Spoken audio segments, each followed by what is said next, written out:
I'm Kelly, I'm Brian. and we have been married now for 10 years.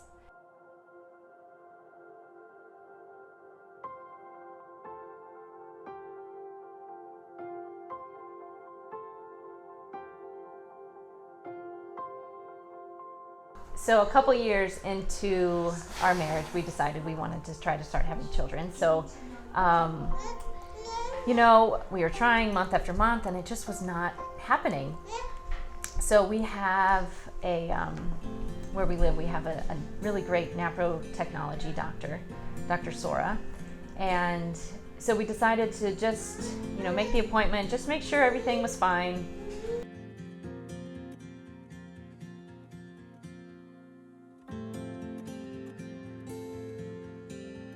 So part of the workup for the fertility workup was to do a semen analysis, and that's where they found something. So it turned out that the sperm count was much lower than it really should have been.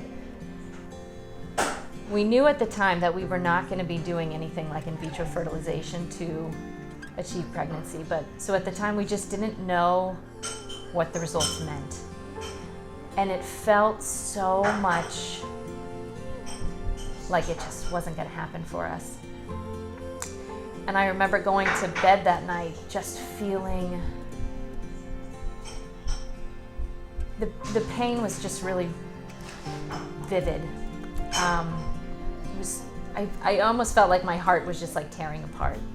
And it was a real kind of blow to our relationship too, I think. And that's what I remember more vividly, is like sitting in the car with you outside of church one time after we kind of been praying and just kind of saying like, well, we're certainly out of control here for sure, but we trusted, and that was our prayer through that whole time. All the tests came back for me and they were normal, and I was like, really? Because I thought this was all my fault here.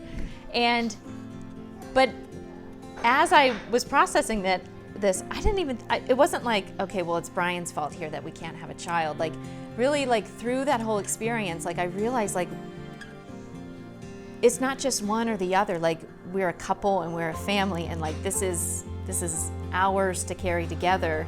And it wasn't like, I don't know, like, that was another lesson for me, that in marriage, like, it wasn't like one of us was going to take the blame for not being able to conceive. It's been our inclination to lean on one another and not to.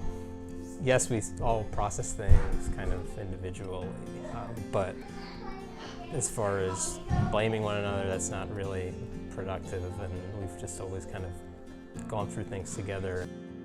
So part of the next step of the workup was to come back to Dr. Sora with 2 months of charting with the Creighton method. And then we also came with the results and the recommendation from the urologist. So going into that appointment, I was very fragile because, the urologist said, like, this can be fixed. You can still have children. You just need to do the surgery and you need to have IVF.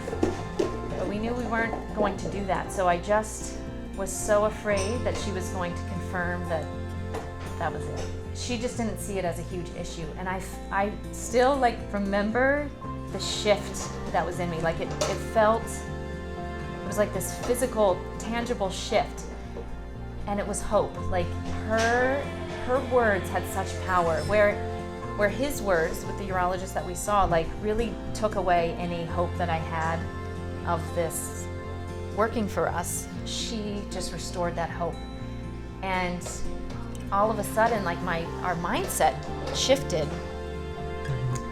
And we could see this as at least a possibility that this could happen. And I really think that there really was so much power in those words, because the next month we conceived. So later that year we had Maggie. And I remember sitting with you after she was just a few days old and just marveling at the miracle of this child that we didn't think we would be able to have.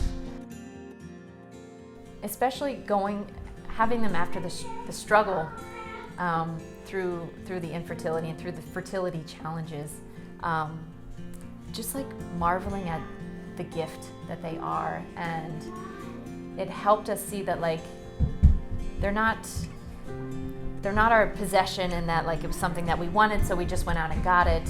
And I mean, because of everything we struggled through to get it, like I think it really helped us see them as such a gift